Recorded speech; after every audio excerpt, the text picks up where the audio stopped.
Ahora con ustedes, Tiempo de Estudio Maná.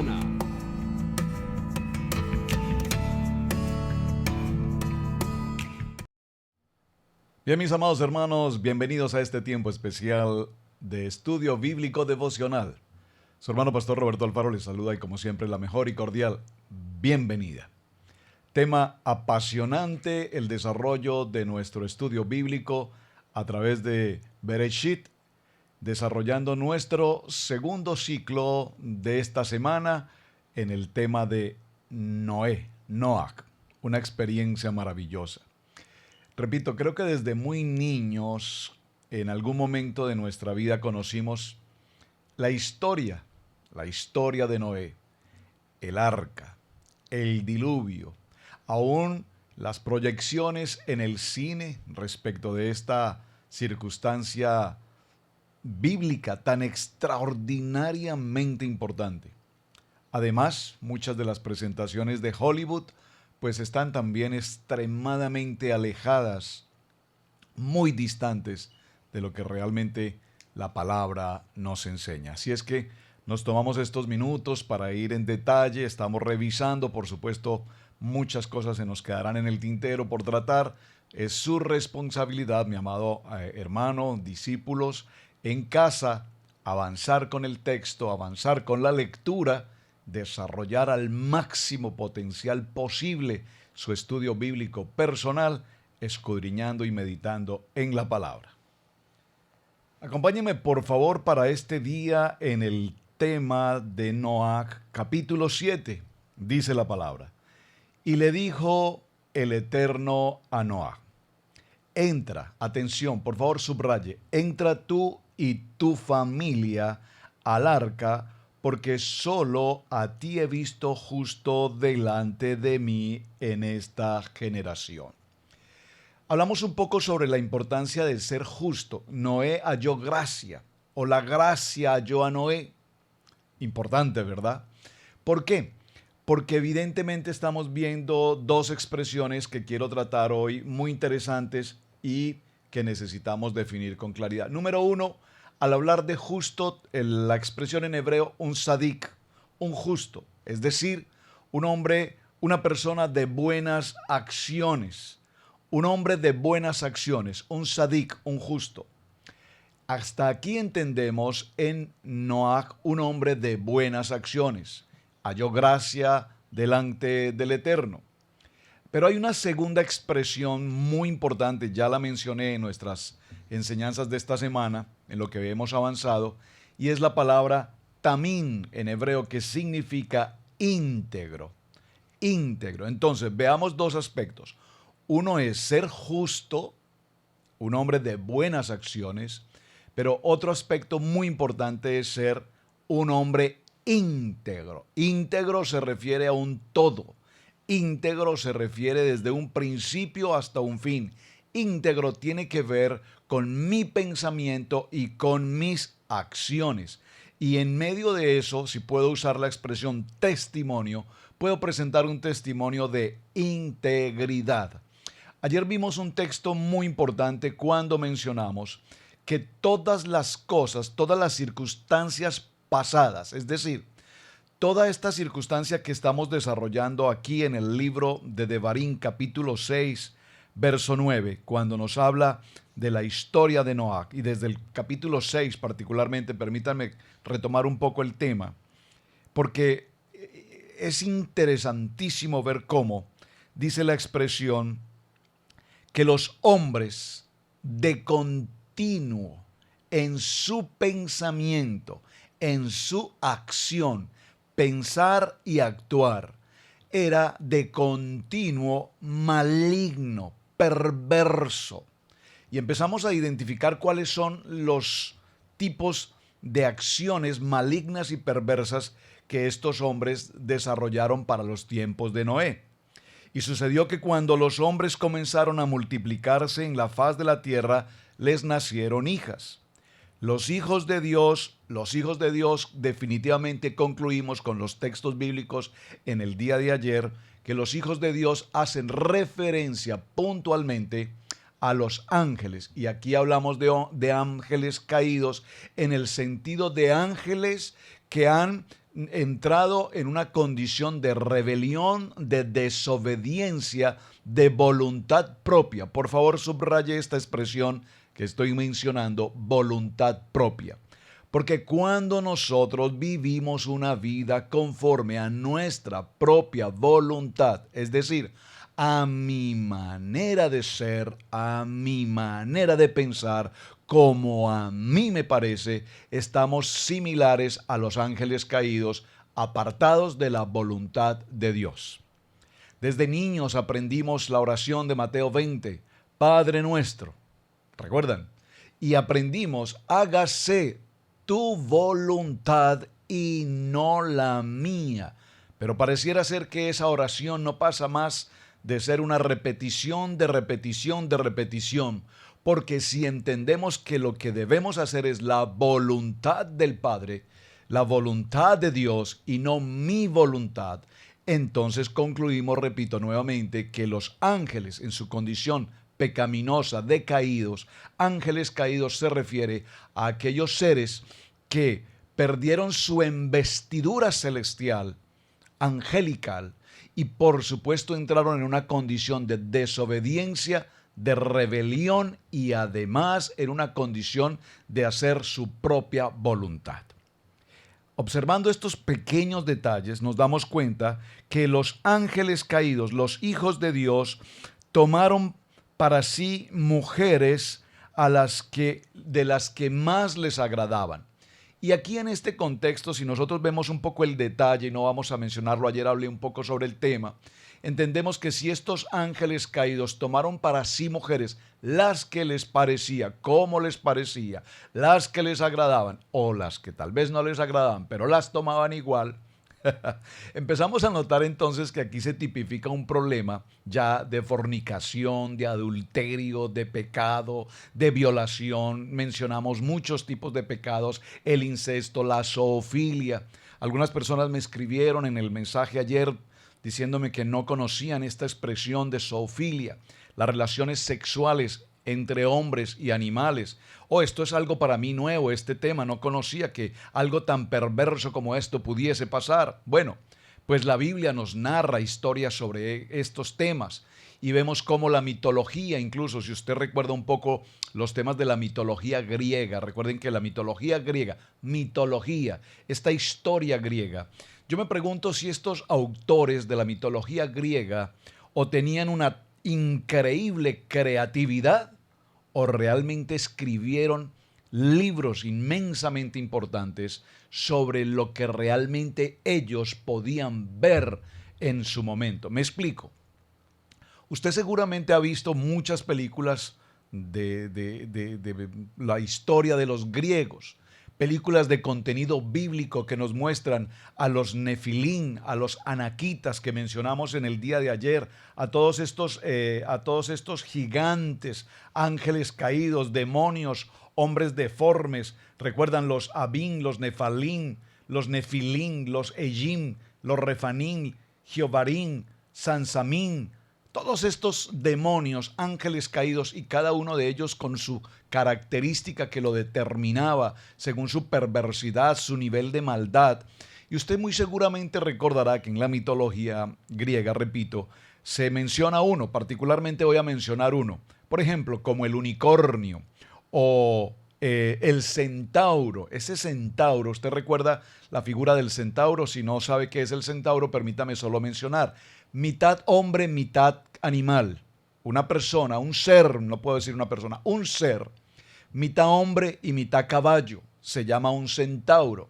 La pregunta es, estas historias de los griegos eran historias, repito, que solamente la creatividad de los filósofos griegos al escribir podían formar narrativas tan impresionantes como estas, o realmente obedecía a lo que ellos puntualmente podían ver, porque cuando leemos el relato bíblico de Noaj, creo que aquí encontramos mucho de toda esta historia en versos tan simples y tan sencillos como este.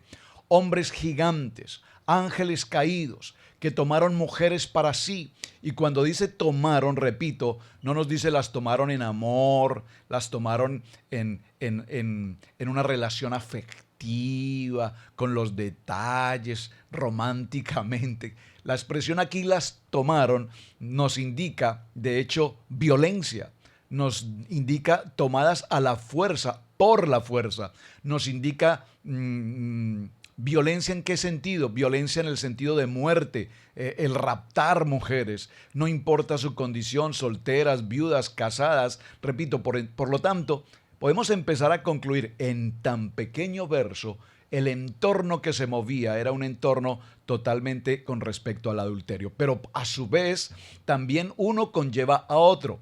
Es decir, también entendíamos que bajo estas condiciones, en la medida que el pecado aumentaba y la mentalidad de continuo era perversa, entonces podemos también concluir en estos versos tan simples, comillas, que evidentemente se tipificaban otro tipo de delitos, lesiones, homicidio y sobre todo este punto del homicidio, la muerte, porque recordemos, y es un poco el tema que vamos a estar tratando justamente hoy, que la vida es una prioridad. La vida tiene un nivel extremadamente elevado y recordemos que quien da la vida es nuestro Padre Eterno y quien quita, comillas, quien toma la vida es precisamente nuestro Creador.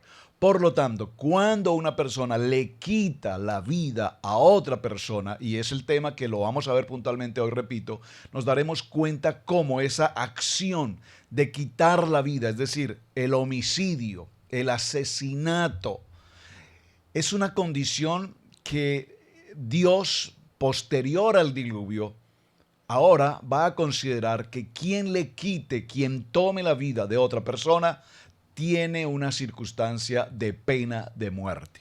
En el siglo XXI, hoy, donde nos encontramos, el tema de pena de muerte está sujeto a un sinnúmero de consideraciones de carácter legal, de carácter jurídico, de carácter constitucional, si es permitido o no es permitido.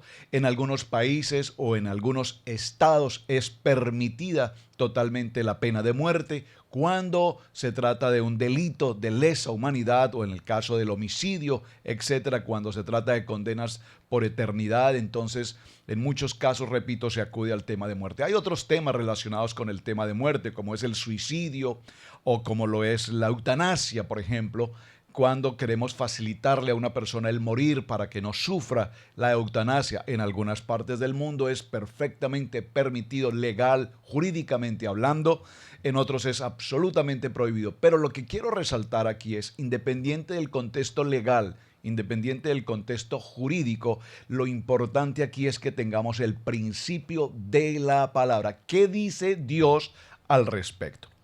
Bueno, muy bien. Sigamos leyendo porque tenemos mucho tema que tratar. En este proceso nos damos cuenta, y quiero resaltar algo importante. Básicamente, nos daremos cuenta que Noé, al momento de hallar gracia delante de Dios, lo podemos entender como un hombre justo, como un hombre de buenas acciones. Y cuando pasa ese proceso de ser justo y de buenas acciones, vemos cómo en el capítulo 7, ahora el Padre Eterno le permite a él y a su familia pasar a una circunstancia de salvación.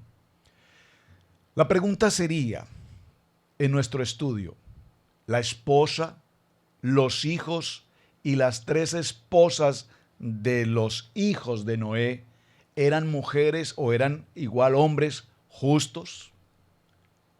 ¿Usted se ha preguntado alguna vez esto?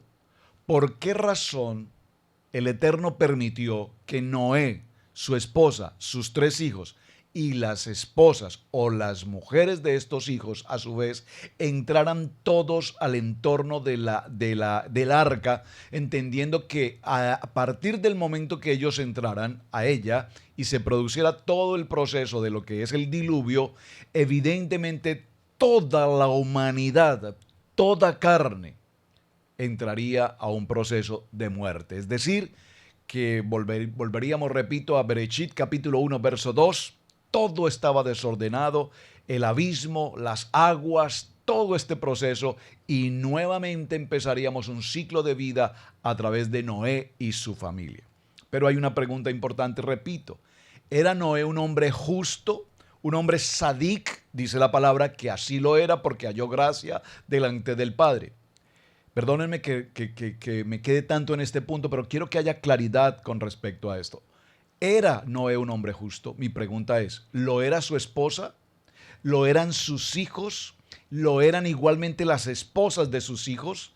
Y esto tiene que ver porque más adelante, después del diluvio, nos encontraremos con algunas escenas muy preocupantes y la pregunta es, entonces, Dios determinó erraer toda la humanidad, salvar a un grupo de 8 personas, particularmente una familia, y de esta familia nuevamente vamos a tener la población que tenemos hasta nuestros días. ¿Me están entendiendo? Entonces, si la solución había sido en el momento eliminar a toda la humanidad, la pregunta entonces es, ¿por qué después de la vida de esta familia, Noé y su familia, hasta nuestros días, hoy tenemos o estamos pasando por un síntoma muy parecido? Es decir, hoy estamos ante una situación del siglo XXI en el que todos estos delitos o todos estos pecados que eran en extremo graves y de continuo perversos delante de Dios, pues hoy en día, repito, casi que somos inherentes a esa situación. Hoy vemos violación, incesto, adulterio, fornicación, homosexualismo, lesbianismo, entre otros estilos de relaciones heterosexuales, etcétera. Orgías, drogas, homicidios, terrorismos, genocidios, toda esta contaminación en todos los niveles, drogas, prostitución, etcétera, etcétera, etcétera. Nos preguntamos entonces, ¿realmente se justificó el diluvio para erraer de la faz de la tierra el pecado? Y después de la familia de Noa hasta nuestros días estamos viviendo poco más o menos lo que la Biblia nos narra que sucedía en los tiempos de Noa. De continuo había la maldad en el hombre. Sin embargo, mucho más adelante veremos cómo, a través precisamente de los descendientes, y bueno, voy a mencionar esto porque estoy ya en este tema, pero lo tenemos que entrar a detallar un poco más con detenimiento en los siguientes días. Es importante que recordemos, mis amados hermanos, lo fundamental de los hijos de Noé. Recordemos que hay 3 hijos, Sem, Cam y Jafet. Sem, muy importante, el pueblo semita, del cual posteriormente veremos cómo aparece Nacor, Tare, Abraham. Es importante porque de allí va a venir el pueblo de los patriarcas Abraham, Isaac y Jacob, y posteriormente Israel, y toda la historia hasta nuestros días. Por supuesto, de Cam vemos cómo aparece Cus, muy importante. También tenemos a Nimrod, solo para destacar dentro de lo que es la generación en cuanto a Cam se refiere. Y finalmente Jafet. Recuerden que de Jafet pues tenemos otro tipo de personas y dentro de Jafet viene esa cultura. Recuerden, la palabra Jafet tiene que ver con la palabra griega Jafat, que significa hermoso. Sí, hermoso. Básicamente usted recordará cómo se habla de los griegos. Los griegos tenían una idolatría por los dioses del Olimpo, tenían idolatría además por el cuerpo. Usted recuerda las figuras de los atletas griegos, siempre buscando la perfección del cuerpo, el perfil griego, ¿recuerdan?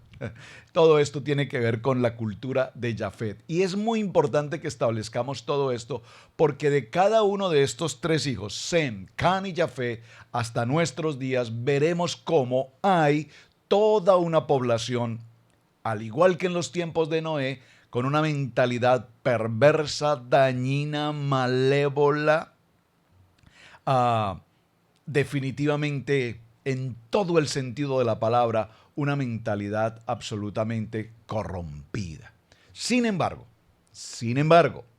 Sin embargo, de esta generación de Sem y por la generación de los semitas a través de Abraham, Isaac y Jacob hasta nuestros días, cuando llegamos al tiempo en el que recibimos el manual de vida, el manual de instrucciones, la Torá, en la palabra se sostiene la vida del ser humano. Es decir, en la Torá empezamos a encontrar los principios, valores y obviamente las ordenanzas, los mitzvot, los mandamientos que nos permiten no solamente tener una relación con nuestro Padre Eterno, con nuestro único Dios, yo soy, el gran yo soy, Yod Had Bajei, sino que además empezamos a tener una relación de principios y de valores.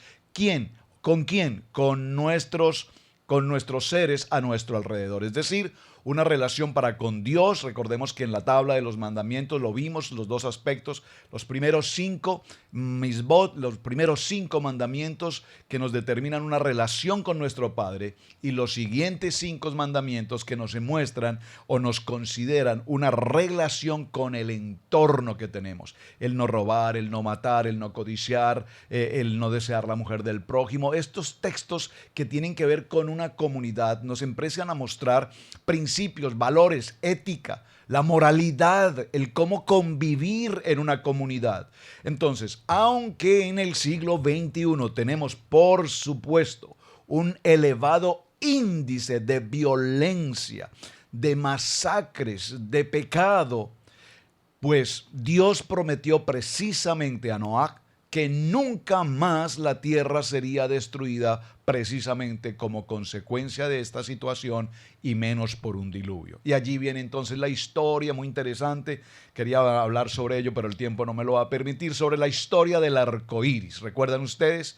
Dios mostró ese arco iris, el reflejo de la luz ante las gotas de la lluvia. Recuerden que nunca antes había habido lluvias. Por lo tanto, es un fenómeno atmosférico, entre comillas, muy nuevo, y hace un pacto y nos dice que el arco iris será esa señal que nos mostrará precisamente el pacto y la misericordia del Padre Eterno para con la humanidad. Muy importante este aspecto. Ahora, en este desarrollo que estamos compartiendo, vemos cómo en el capítulo 9, por favor, acompáñenme un momento al capítulo 9 para que avancemos en el estudio de Bereshit con la Parashá Noach. Bendijo Dios a Noé y a sus hijos. Qué importante. Ya hemos visto esta expresión en el tema de Bereshit capítulo 1 verso 28. De hecho es nuestro texto bíblico, nuestro pasuk como familia, como ministerio, que nos identifica que desde el momento en que el Padre Eterno nos llamó a servirle en su ministerio, nos entregó puntualmente la porción del libro de Génesis capítulo 1 verso 28. Por eso tenemos la estación de Radio Génesis 1.28. Muchas personas me preguntan, Pastor, Radio Génesis 1.28 es una estación en la frecuencia, en el dial de la radio. Bueno, no propiamente. Hemos trabajado con algunas frecuencias de radio local, pero para el aspecto espiritual, desde el punto de vista espiritual, es una frecuencia celestial. Génesis 1:28. Y los bendijo Dios. Y los bendijo Dios. ¿Y qué les dice en Génesis capítulo 1, verso 28? Dice, y los bendijo Dios y les dijo, fructificad y multiplicaos, llenad la tierra y sojuzgadla, y señoread en los peces del mar, en las aves de los cielos, y en todas las bestias que se mueven sobre la tierra. Por favor, observe detenidamente Génesis capítulo 1, verso 28. Esté muy atento a la programación de Radio Génesis 1.28. Ahora, en el capítulo 9 estamos hablando, después del diluvio, se sucede algo muy importante, porque lo primero que hace Dios para cuando esta familia va a salir de su condición de estar durante el tiempo del arca. Es muy importante esta expresión, durante el tiempo que permanecieron en el arca, ese año que pasaron allí. Tuvieron básicamente que hacer dos cosas: cuidarse ellos como familia, pero una labor muy importante es el que ellos durante ese tiempo se ocuparon de cuidar ¿qué? Muy bien, de cuidar a los animales. ¿Puede usted pensar cuánto tiempo y cuánto trabajo desarrolló esta familia en el cuidado de los animales de todo tipo de especie animal? Animales puros e incluso animales impuros. Su trabajo de continuo fue alimentarlos, cuidarlos, lavarles, limpiar toda la suciedad, etcétera, etcétera. Ahora, vemos cómo en el capítulo 9 dice Dios: bendijo Dios a Noa y a sus hijos y les dijo: fructificad y multiplicaos, llenad la tierra. Es decir, la labor que esta familia va a cumplir a partir de este momento, después del diluvio, es, en principio, fructificar y multiplicarse, llenar la tierra. Por lo tanto, todos nosotros, después del primer Adán y a partir del proceso de este diluvio universal, ahora empezamos a encontrar que las familias vamos a ser originarios, sea de Sem, de Cam o de Jafet. Qué interesante. Esto lo veremos con mejor detenimiento un poco más adelante. Verso 2. El temor y el miedo de vosotros estarán sobre todo animal de la tierra y sobre toda ave de los cielos, en todo lo que se mueva sobre la tierra y en todos los peces del mar en vuestras manos son entregados. Todo lo que se mueve y vive os será para mantenimiento, así como las legumbres y las plantas verdes os lo he dado todo. Es decir, aquí por primera vez el hombre va a tener la posibilidad de consumir carne animal. A su vez, todo lo que es vegetal. Muy importante esto para los vegetarianos, ¿verdad?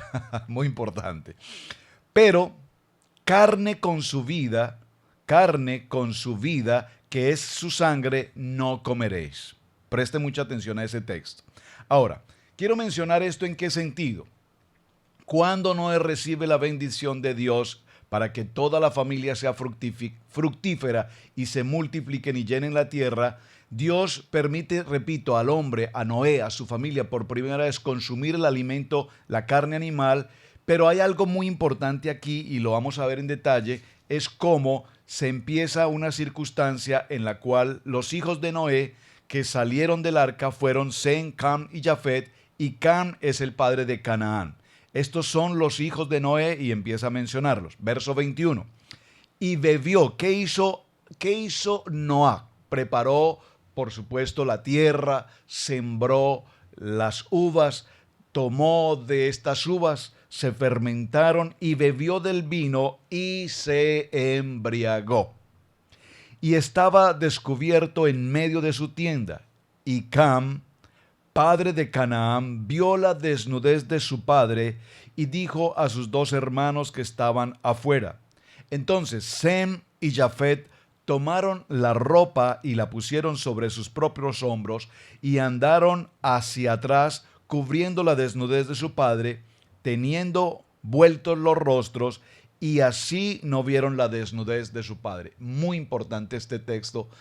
No lo vamos a estudiar en este momento, pero por favor léalo con detalle y lo consideraremos en otro momento. Y despertó Noé de su embriaguez y supo lo que había hecho su hijo más joven. Así es que declaró esta palabra y dijo: maldito sea Canaán. Observe que no dice Can. No dice maldito sea Can, dice maldito sea Canaán. Muy importante este texto, léalo con detenimiento, por favor.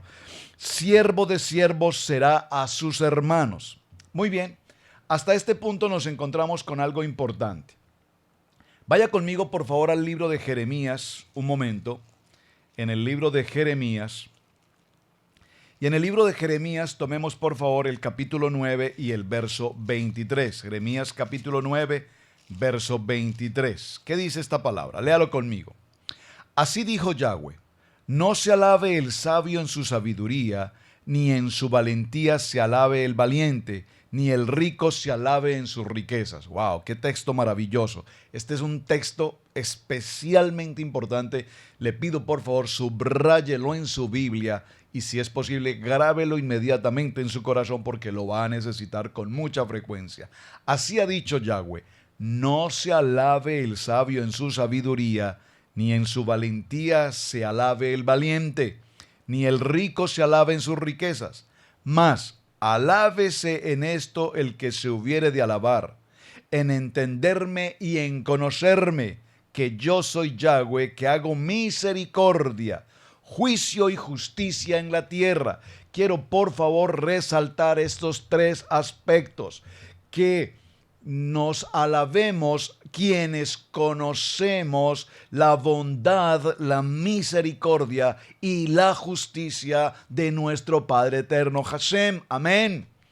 Es importante que nosotros conozcamos cuán bondadoso, cuán misericordioso y cuán justo es Él, el gran yo sois, el Yod Hei Bad Hei.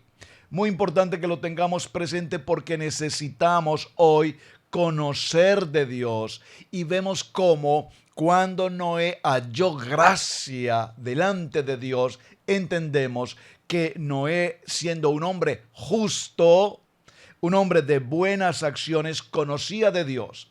Pero cuando pasa el tiempo del diluvio y al terminar el proceso del diluvio, recordemos que Noé fue obediente. Por favor, compréndame por un momento este aspecto si usted se detiene en su corazón y lo medita. Si en el siglo XXI, hoy, Dios habla a mi corazón y me propone un plan como el que se sucedió con Noé en su tiempo, el construir un arca gigante, 300 codos de largo, 30 de alto, 50 de ancho, recuerden esto, lo vimos ayer, y que se va a sucumbir toda la humanidad y que solo una familia, mi familia, sería salva. ¿Qué podrían pensar los millones de seres humanos hoy? Este hombre está absolutamente loco, es un demente, está perturbado totalmente en su capacidad, en su mentalidad. Usted puede pensar por un momento en el tiempo de Noé, qué pensaban las gentes a su alrededor respecto a lo que él venía haciendo año tras año, 120 años trabajando en la construcción de algo que aún los hombres, al ver esa construcción gigante, no podían siquiera entender qué significaba la forma, porque no conocían que era una embarcación, no conocían que era un mar, no conocían que era la navegación, no tenían la menor idea de lo que estaba sucediendo allí. Por lo tanto, vemos cómo Noé obedeció a Dios por encima de la locura que pudiese ser para el mundo. Por favor, quiero que me comprenda a dónde quiero llegar con este mensaje. Cuando Dios te habla, cuando Dios habló a mi corazón, cuando Dios habló al corazón de mi familia y nos pidió, hizo el llamamiento para salir de nuestro país, para salir a abandonar muchas cosas en nuestro entorno, el venir a una vida ministerial. Hermanos, lo he compartido en un testimonio ya en muchas ocasiones. No fue parte de mi vida, no era mi propósito, no era mi intención. Yo no nací en una cuna de ministros, de pastores. El paso del tiempo, pasé por la historia de la religión, por las cosas que el mundo ofrece, hasta que el Padre Eterno nos llama, no solamente nos llama, sino además nos saca de nuestra propia tierra, nos trae a una tierra que no es nuestra tierra, a un idioma que no es nuestro idioma, nos mantiene en el proceso, un proceso extremadamente fuerte, pasado por muchas circunstancias, pruebas, adversidades, pero para la gloria de mi Padre nos ha mantenido. La provisión permanente nunca ha escaseado, nos ha cuidado, nos ha guardado la salud, ha bendecido de manera extraordinaria el propósito con el cual Él nos ha llamado. Y yo recuerdo, hermanos, permítame, estoy tal vez un poquito fuera de mi propósito, pero quiero compartirlo porque es fundamental, sobre todo porque viene a la colación con lo que estoy viendo hoy en Noah. Cuando nosotros vinimos puntualmente a la ciudad donde nos encontramos hoy, yo decía particularmente en mi corazón cómo el Padre Eterno nos puede traer a una ciudad como esta, tan pequeña, tan apartada de lo que son las ciudades en América, los edificios, los highways, las avenidas, todo esto. Y a preparar una obra hispana justamente en un lugar donde para aquel tiempo lo único que no había, 1 o 2 hispanos. ¿Cómo podemos pensar en construir un arca en un lugar donde no hay mar, donde no hay agua? ¿Cómo puede ser posible esto? Hermanos, 18 años hoy después de esto, hemos visto la gloria del Padre Eterno con nosotros, entregándonos un edificio, entregándonos la congregación, los hermanos, las familias, manteniendo una población de comunidad hispana que vienen de un lugar, que vienen de otros, algunos desde ciertos lugares distantes, pero con un solo propósito: amar al Señor, aprender la palabra, vivir la palabra. Estamos en un proceso que se llama creer lo que Dios ha hecho y lo que Dios ha determinado para nosotros. Cuando entendemos la bondad, la misericordia y la justicia de Dios, entonces vemos ahora a un Noé salir del arca, pero ya no salió como el sadik que entró, el justo de buenas acciones, sino que ahora se complementa la segunda parte, primero como un sadik justo, un hombre de buenas acciones, pero posteriormente un hombre tamín. ¿Qué es un hombre tamín? Un hombre íntegro. ¿Y cómo logró esa integridad? Esa integridad la logró pasando un año con su familia, totalmente aislado, pero particularmente cuidando de los animales, alimentándolos, cuidándolos, aseándolos, entre otras cosas. Entonces, sadik y tamín nos habla de una palabra hebrea que es dorotab, que significa, ahora se juntaron estas dos cualidades: la cualidad de un hombre justo, de buenas acciones, y la cualidad de un hombre íntegro. ¿Para qué? Porque si así como estuvo en capacidad de cuidar de esos animales, de esa condición de estar con los animales, ahora sin lugar a dudas este hombre estaba preparado para el propósito y el llamamiento que Dios tenía para su vida. Es muy importante entonces, mis amados hermanos, que recordemos que todos nosotros en nuestro desarrollo y en nuestra vida, tiempo a tiempo, estamos llevando un proceso de sanidad, estamos llevando un proceso de nivel, subimos de nivel, subimos de nivel, subimos de nivel, cuando caminamos con el plan y con el propósito perfecto de Dios. Vamos a dejarlo para el día de mañana. No alcancé a compartirlo hoy, pero quiero que resaltemos cuán importante es este texto que estamos desarrollando del capítulo 9, porque ahora vamos a ver cómo la vida empieza a tener un valor extraordinariamente importante. Bueno, tiene un valor, pero ahora hay una condición, y es que si alguien quita la vida de otra persona, entonces estará sujeto a una condición de pena de muerte. Lo veremos entonces ya en el día de mañana con mayor importancia, porque la vida entendemos que es un valor extremadamente importante. Es un valor extremadamente importante. La pregunta para que cerremos y dejémoslo como punto de tarea: ¿es la vida el valor más importante de la humanidad? Por favor, conteste esta pregunta. Deme su opinión. ¿Es la vida el valor más importante de la humanidad? ¿Hay algún otro valor más importante que la vida del ser humano? Es una buena pregunta. Espero sus respuestas. Envíeme el mensaje de texto y mañana continuaremos con este aspecto interesantísimo del capítulo 9. Entraremos un poco al capítulo 10 y veremos las generaciones de Noé y su importancia hasta nuestros días. Mis amados hermanos, su hermano Pastor Roberto Alfaro, les agradezco muchísimo por acompañarme en el tiempo de estudio bíblico devocional. Antes de irme, no quiero dejarlos. Ustedes me piden siempre los números. Les tengo un número interesantísimo. Solo lo voy a presentar a la pantalla. Usted, por favor, detenga su video y obsérvelo en detalle. La palabra Bereshit que estudiamos la semana anterior, esa palabra Bereshit tiene que ver con un valor numérico. El valor numérico es 913. El valor numérico de la palabra Bereshit es 913.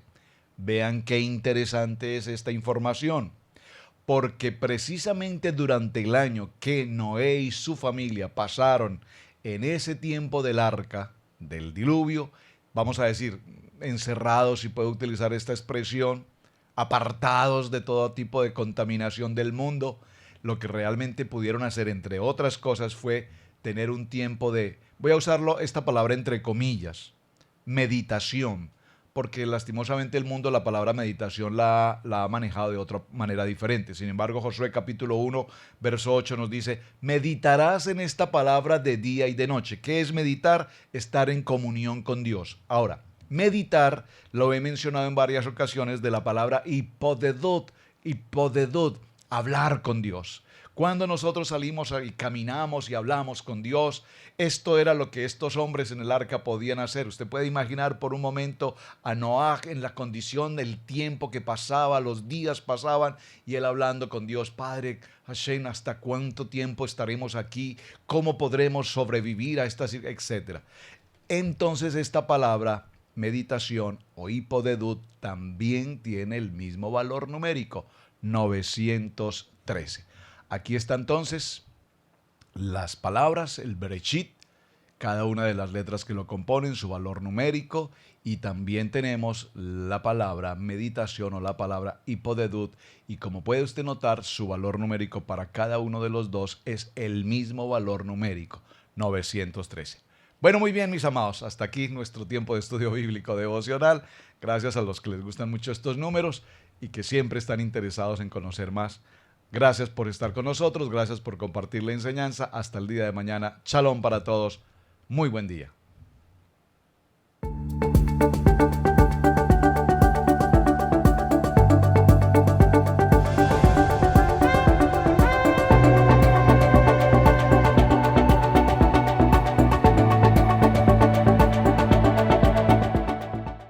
Ahora con ustedes, tiempo de estudio maná.